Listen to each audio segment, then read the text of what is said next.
Communist party of China کی مرکزی committee کے شعبہ بین الاقوامی تعلقات کے ترجمان نے 5 جون کو اعلان کیا کہ ورکرز پارٹی آف کوریا کے جنرل سیکرٹری اور شمالی کوریا کے ریاستی امور کمیشن کے چیئرمین کم جونگ ان کی دعوت پر کمیونسٹ پارٹی آف چائنا کی مرکزی کمیٹی کے جنرل سیکرٹری اور چین کے صدر شی جن پنگ 8 سے 9 جون تک شمالی کوریا کا سرکاری دورہ کریں گے۔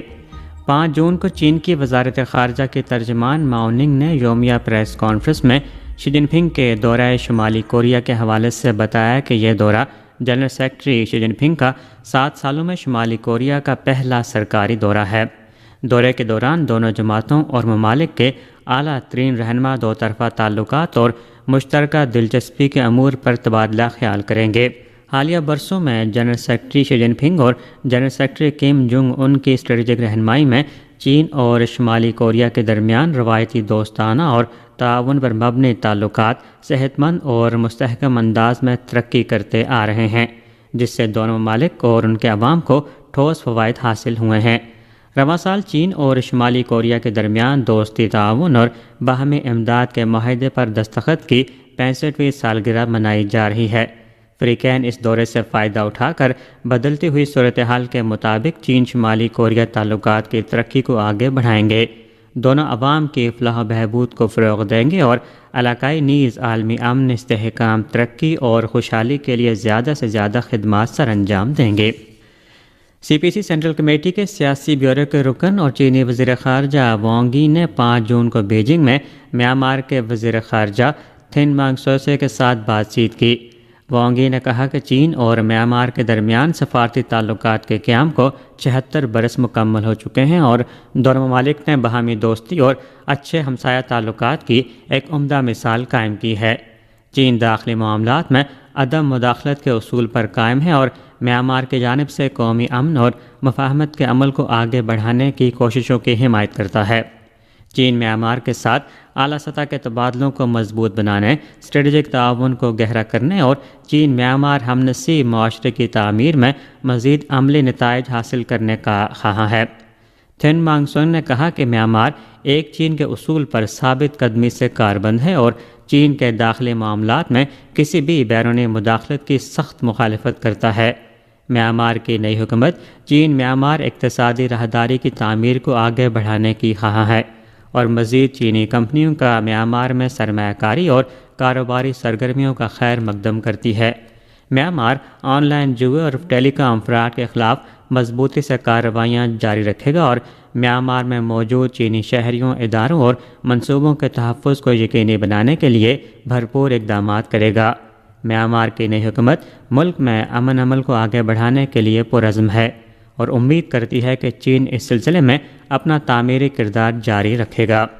امریکی وقت کے مطابق 2 جون کو یونائٹڈ اسٹیٹس ٹریڈ ریپرزینٹیٹیو USTR نے سن 1974 کے ٹریڈ ایکٹ سیکشن کی 301 دفعہ کے تحت 60 معیشتوں کی جانب سے جبری مشقت سے تیار کردہ مصنوعات کی درآمدات پر پابندی کے حوالے سے اقدامات کو نافذ کرنے اور انہیں مؤثر طریقے سے لاگو کرنے میں ناکامی پر تحقیقاتی رپورٹ جاری کی اور متعلقہ معیشتوں پر 10% سے 12.5% تک اضافی محصولات عائد کرنے کے مجوزہ اقدامات پیش کیے۔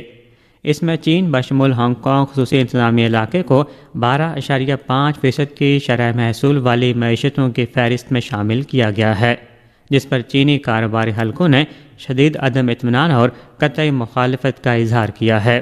4 جون کو China Council for the Promotion of International Trade CCPIT کے ترجمان نے اس پر کہا کہ امریکہ کی جانب سے ان تحقیقات کا آغاز اور محصولات کے اقدامات اختیار کرنا در حقیقت امریکی داخلی معیارات اور یک طرفہ قوانین کو دوسری معیشتوں پر لاگو کرنا ہے، جو عالمی قانون اور کثیر الجہتی تجارتی نظام کے اصولوں کے خلاف ہے۔ انہوں نے کہا کہ یہ اقدامات دباؤ ڈالنے کا طریقہ ہیں جو واضح طور پر یک طرفہ پسندی اور تحفظ پسندی پر مبنی ہیں اور غیر امتیازی اور منصفانہ مسابقت کے اصول کی بھی واضح خلاف ورزی کرتے ہیں۔ ترجمان کا کہنا تھا کہ چینی کاروباری حلقے امریکہ سے مطالبہ کرتے ہیں کہ وہ معروضی حقائق کا احترام کرے، تجارتی پابندیوں کا وسیع اور غلط استعمال کرنے سے باز رہے، قواعد پر مبنی کثیر الجہتی تجارتی نظام کی طرف واپس آئے اور تجارتی اختلافات کو بات چیت اور مشاورت کے ذریعے مناسب طریقے سے حل کرے تاکہ عالمی صنعتی اور سپلائی چین کے استحکام کو مشترکہ طور پر برقرار رکھا جا سکے۔ امریکی صدر ڈونلڈ ٹرمپ نے کہا کہ اگر امریکہ اور ایران کسی معاہدے پر پہنچتے ہیں تو وہ ایران کے نئے رہبر اعلیٰ سے ملاقات کو خارج از امکان قرار نہیں دیتے۔ انہوں نے دوبارہ کہا کہ امریکہ کبھی بھی ایران کو جوہری ہتھیار رکھنے کی اجازت نہیں دے گا۔ ان کا کہنا تھا کہ امریکہ کی جانب سے ایران کی جوہری تنصیبات پر کی گئی کارروائی نے متعلقہ تنصیبات کو مکمل طور پر تباہ کر دیا ہے۔ ان کا مزید کہنا تھا کہ امریکہ ایران سے معاہدہ کیے بغیر بھی ایران کا افزودہ یورینیم حاصل کر سکتا ہے۔ انہوں نے کہا کہ امریکی اسپیس فورس ایران کے اعلیٰ افزودہ یورینیم والی جوہری تنصیبات کے ملبے کی قریبی نگرانی کر رہی ہے اور اگر کوئی اس کے قریب آیا تو ضرور کارروائی کی جائے گی۔ یوکرین کے صدر زیلنسکی نے 4 جون کو روس کے صدر ولادیمیر پوتن کو کھلے خط میں تجویز دی تھی کہ کسی تیسرے ملک میں روبرو ملاقات کر کے جنگ ختم کی جائے۔ زیلنسکی نے کہا کہ یوکرین مذاکرات کے دوران مکمل جنگ بندی کے لیے تیار ہے اور دونوں جانب سے قیدیوں کا مکمل تبادلہ جنگ ختم کرنے کے لیے ایک اچھا آغاز ہو سکتا ہے۔ تاہم اگر پوٹن سمجھتے ہیں کہ یہ وقت جنگ ختم کرنے کا نہیں تو یوکرین اپنی بقا کے لیے جنگ جاری رکھے گا۔ دوسری جانب روسی صدر پوٹن نے اس بات کا اعادہ کیا کہ روس یوکرین کے ساتھ الاسکا میں امریکہ اور روس کے صدور کے درمیان ملاقات کے نتائج کی بنیاد پر پرامن طریقے سے معاہدہ کرنے کے لیے تیار ہے، لیکن اس کے لیے ضروری ہے کہ یوکرین بھی اسی طرح کے لچکدار رویے کا مظاہرہ کرے۔ ان کا مزید کہنا تھا کہ اگر دونوں فریق سمجھوتے کے لیے تیار ہوں تو تنازع کا پرامن حل ممکن ہے۔ امریکی حکومت نے کہا ہے کہ اسرائیل اور لبنان نے جنگ بندی پر اتفاق کر لیا ہے، تاہم ایران کی سپاہ پاسداران انقلاب اسلامی IRGC نے ایک تازہ انتباہ جاری کرتے ہوئے کہا ہے کہ جب تک اسرائیلی افواج خطے سے واپس نہیں جاتی تب تک امن قائم نہیں ہو سکتا۔ ایران کی تسنیم نیوز ایجنسی نے جمعرات کو اس بیان کی خبر دی۔ IRGC نے کہا کہ اسرائیل اپنے حملے ہر صورت بند کرے اور لبنان کے مقبوضہ علاقے خالی کر دے۔ ایرانی حمایت یافتہ شیعہ مسلم گروپ حزب اللہ کے رہنما نعیم قاسم نے جنگ بندی پر کڑی تنقید کی ہے۔ انہوں نے کہا کہ جب تک قبضہ جاری رہے گا مزاحمت جاری رہے گی، اور انہوں نے لبنانی حکام پر زور دیا کہ وہ اسرائیل کے ساتھ مذاکرات نہ کریں۔ اس گروپ نے جمعرات کو ایک اور حملہ کرنے کا دعویٰ بھی کیا ہے۔ اسرائیل کے وزیر دفاع اسرائیل کاٹز نے حزب اللہ کے خلاف آپریشن جاری رکھنے کا عہد کیا ہے اور کہا ہے کہ فوجیں جنوبی لبنان میں موجود رہیں گی۔ لبنانی ٹیلی ویژن نے بدھ کے روز ایرانی وزیر خارجہ عباس اراکچی کا انٹرویو نشر کیا ہے۔ انہوں نے کہا کہ تہران اب بھی واشنگٹن کے ساتھ بات چیت میں مصروف ہے۔ انہوں نے زور دیا کہ امن معاہدے میں لبنان سمیت تمام محاذوں پر لڑائی کا خاتمہ شامل ہونا چاہیے۔ ایک جاپانی پبلک پرائیویٹ کونسل نے ہائیڈروجن فیول سیل سے چلنے والے طویل فاصلے کے ٹرک ٹرانسپورٹ نیٹ ورک کی تعمیر کی پالیسی کا اعلان کیا ہے۔ اس نو تشکیل شدہ کونسل نے جمعرات کو اپنے پہلے اجلاس میں اس منصوبے کی نقاب کشائی کی۔ اس کے ممبران صنعت، ٹرانسپورٹ اور ماحولیات کی وزارتوں اور گاڑی ساز و مالیاتی اداروں جیسے وسیع شعبوں سے تعلق رکھتے ہیں۔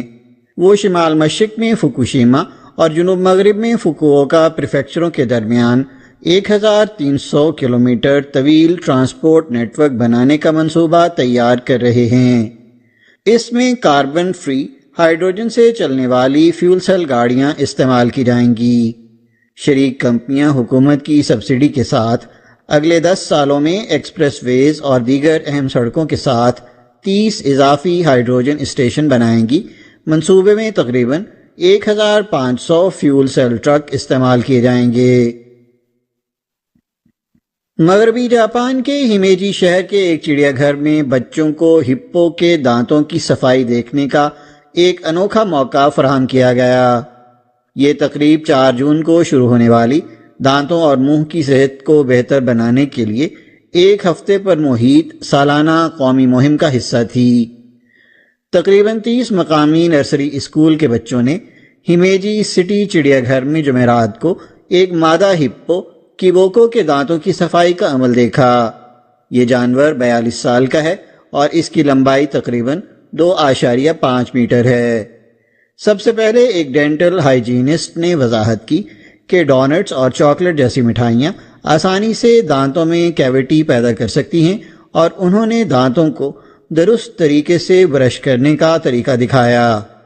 بچوں نے پھر ہپو کو اس کی پسندیدہ خوراک سیب اور گاجریں کھلائیں۔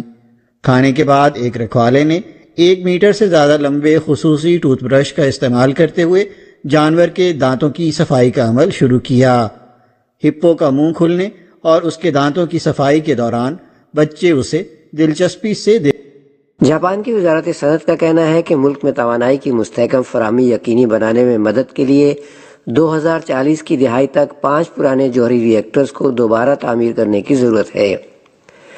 وزارت اقتصادیات، تجارت اور صنعت نے جمعے کو نیوکلیئر پاور پالیسی کے ماہرین کے ایک پینل کا اجلاس منعقد کیا تاکہ ایک نئی تجویز مرتب کی جائے۔ یہ تجویز اس مفروضے پر ہے کہ مالی سال 2040 میں ملک کی بجلی کی پیداوار کا تقریباً 20% جوہری توانائی سے حاصل ہوگا۔ اس میں کہا گیا ہے کہ 2040 کی دہائی تک 2 سے 5 اور 2050 کی دہائی تک 11 سے 14 جوہری ری ایکٹروں کو دوبارہ تعمیر کرنے کی ضرورت ہے تاکہ 60 سال تک فعال رہنے والے ری ایکٹرز کو ریٹائر کرنے کے بعد بھی مذکورہ سطح برقرار رکھی جا سکے۔ نئے جوہری ری ایکٹرز کی تعمیر میں کافی وقت لگے گا، جبکہ جنریٹو AI یعنی تخلیقی مصنوعی ذہانت کے بڑھتے ہوئے استعمال اور دیگر عوامل کی وجہ سے بجلی کی طلب میں اضافہ متوقع ہے۔ مجوزہ ٹائم فریم کا مقصد بظاہر بجلی کمپنیوں کے لیے پیش گوئی کو تقویت دینا، سرمایہ کاری میں سہولت فراہم کرنا اور انسانی وسائل کو ترقی دینا ہے۔ حکومت نے گزشتہ سال ایک نیا اسٹریٹجک انرجی پلان منظور کیا تھا جس میں جوہری توانائی کے زیادہ سے زیادہ استعمال پر زور دیا گیا ہے۔ ایک بڑا چیلنج یہ تھا کہ ملک بھر میں پرانے ری ایکٹرز کو کس طرح سے دوبارہ تعمیر کیا جائے۔ جاپان جینیسس مشن نامی ایک امریکی قومی پروجیکٹ میں شامل ہوگا جس کا مقصد مصنوعی ذہانت اور سپر کمپیوٹرز کا استعمال کرتے ہوئے سائنسی تحقیق اور تکنیکی اختراع کو تیز کرنا ہے۔ جاپان اس منصوبے کا پہلا بین الاقوامی شراکت دار ہوگا۔ اس منصوبے کے مطابق ہر ملک 5 سال کے عرصے میں $500 ملین کی سرمایہ کاری کرے گا۔ امریکی صدر ڈونلڈ ٹرمپ کی انتظامیہ نے گزشتہ نومبر میں اس منصوبے کا آغاز کیا تھا۔ امریکی وزارت توانائی، جاپانی وزارت تعلیم، سائنس اور ٹیکنالوجی کے ساتھ ساتھ وزارت معیشت، تجارت اور صنعت کے مندوبین نے جمعرات کو واشنگٹن میں وزارت توانائی کے دفتر میں یادداشت پر دستخط کیے۔ اس شراکت داری کے تحت امریکی قومی لیبارٹریز اور جاپان کے معروف تحقیقی ادارے جن میں ریکن اور نیشنل انسٹی ٹیوٹ فار میٹیریل سائنس شامل ہیں، quantum information science, fusion energy اور بائیو ٹیکنالوجی جیسے شعبوں میں کلیدی پیش رفت کو آگے بڑھانے کے لیے تحقیقی تعاون کو فروغ